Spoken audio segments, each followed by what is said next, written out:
જય શ્રી કૃષ્ણ। આજે આપણે જો પૌવા બટેટા બનાવવાના છે। તો પૌવા બટેટા માટે આપણે બધી જ સાધન સામગ્રી લઈ લીધી છે। એના માટે આપણે ટમેટા 2 લીધા છે, મરચાં લીધું છે, ડુંગળી 1 લીધી છે, અને કેરીની સિઝન છે તો કાચી કેરી છે, આદુ અને લીંબુ અને લીમડો છે, અને આ છે બટેટા, અને આપણે આ પણ પૌવા લીધા છે, અને થોડું તેલ છે। તેલ આવી જાય એટલે આપણે પહેલાં બટેટાનો વઘાર કરશું, પછી આપણે બધા મરી મસાલા નાખી અને ડુંગળી ટમેટા ને બધું નાખશું। જો આપણું તેલ આવી ગયું છે। હવે આપણે એમાં થોડીક અમથી રાઈ નાખશું।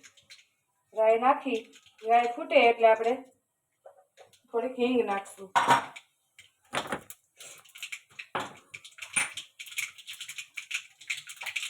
અડધી ટીસ્પૂન જેટલી હિંગ નાખશું, અને મીઠા લીમડાના પાન નાખશું।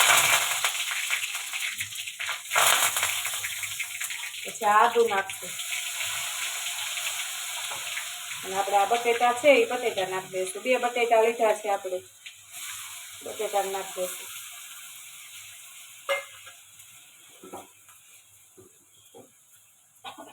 હવે આપણે આને થોડુંક સાતળી લઈશું, બટેટાને થોડીક વાર ચડવા દઈશું। બટેટા ચડી જાય પછી આપણે ડુંગળી ને મરચું ને એવું બધું નાખશું।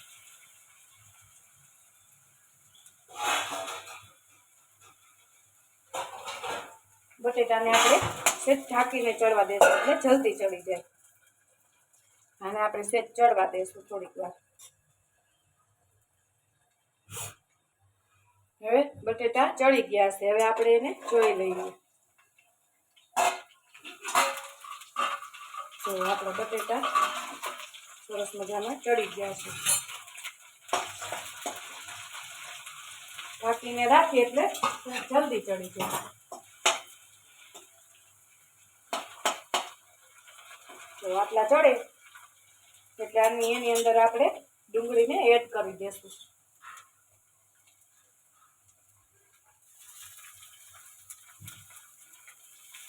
આ છે ટમેટા, એને પણ એડ કરી દઈશું। મરચાં પણ એડ કરી દઈશું, અને કાચી કેરી છે એને પણ આપણે એડ કરી દઈશું। બધો જ મરી મસાલો આપણે અંદર એડ કરી દઈશું, પછી આપણે પાછું ચડવા દઈશું થોડીક વાર।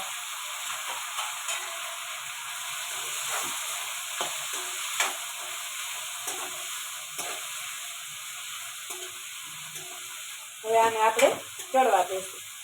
આમાં આપણે થોડું સ્વાદ પ્રમાણે મીઠું એડ કરી દઈશું એટલે જલ્દી ચડે। સ્વાદ પ્રમાણે મીઠું એડ કરી દઈશું।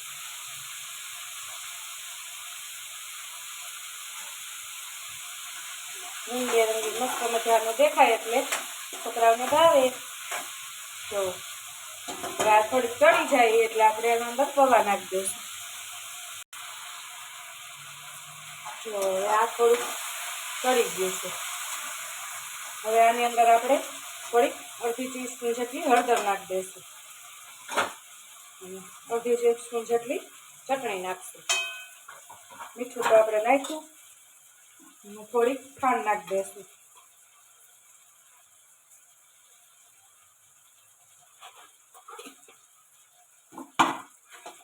આને આપણે પાછું હલાવી લઈશું એકવાર।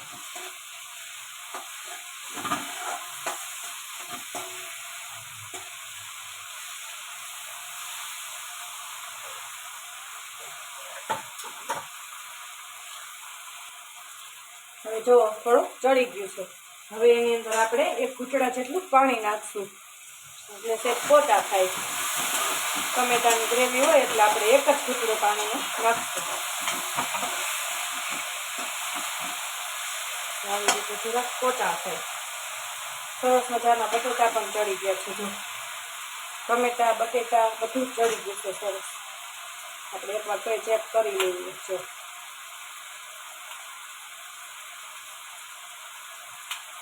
બટેટા પણ ચડી ગયા। હવે આની અંદર આપણે પૌવા એડ કરી દઈશું, બધું સરસ ચડી જાય। આપણે આ ધોઈને તૈયાર રાખ્યા છે આ એ આપણે એડ કરી દઈશું।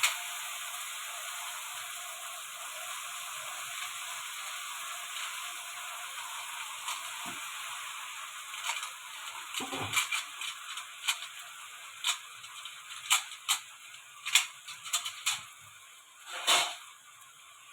આપણે ગેસને બંધ કરી અને પૌવાને હલાવી લેશું.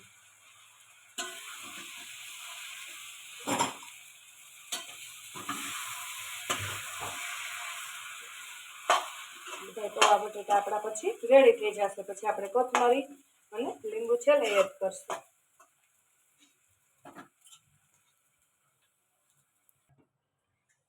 જો આપણે આ હલાવી લીધા છે. હવે એની અંદર આપણે અડધું ફાડું લીંબુ નીચવી દેશું. કેરી નાખી છે એટલે આપણે લીંબુ અડધું ફાડું કે એનાથી થોડુંક ઓછું નાખશું.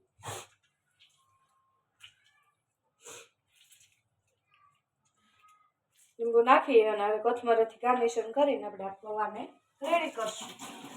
પાછું એકવાર આપણે લીંબુ નાખ્યું છે એટલે હલાવી લઈએ.